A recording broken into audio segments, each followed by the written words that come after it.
हिंदू धर्म रे अधिकांश देवता एवं देवी को दिन में पूजा करा जाए, किंतु प्रदोष काल एवं राति समय शिव पूजा सर्वोत्तम बोली विवेचना करा जाए। हेले काहिंकी आसंतु जानिबा महाशिव रात्रि रे जाग्रत होई शिव को पूजा करिवार महत्व कौन। भगवान शिव विनाशकारी शक्तिर तत्व एवं तम गुणर अधिष्ठाता। राति विनाशकारी समय को प्रतिपादन करे एवं शिव विनाशर देवता।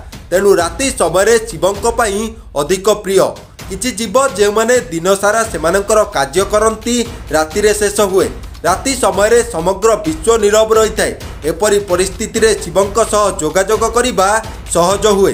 जे सर्वदा ध्यान रे रही थांती, शांत मन थिबा लोक माने सेमानकर लक्ष्य हासिल करिबारे सफल हुअंती। एही कारणरू महाशिव राति रे उजागर रही भगवान शिवं को पूजा अर्चना करा जाए।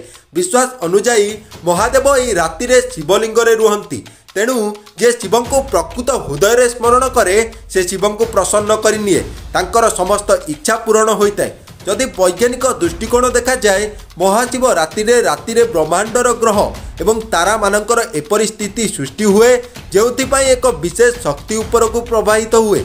इक्विनोक्सर अर्थ हेउची एही समय ग्रहर केंद्रीय फगुल फोर्स एवं विशेष उपाय काम करे एवं एही शक्ति उपर को गति करिथाए, जहाद्वारा लोक माने एही प्राकृतिक शक्तिर लाभ पाई परिबे। एही समय मेरुदंड को सीधा हेबा आवश्यक।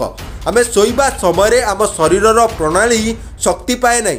एही कारणरू महाशिव रात्रि रे जाग्रत रहिबाकू परामर्श दिया जायछि। एहा तो थिला उभय आध्यात्मिक एवं वैज्ञानिक कारण।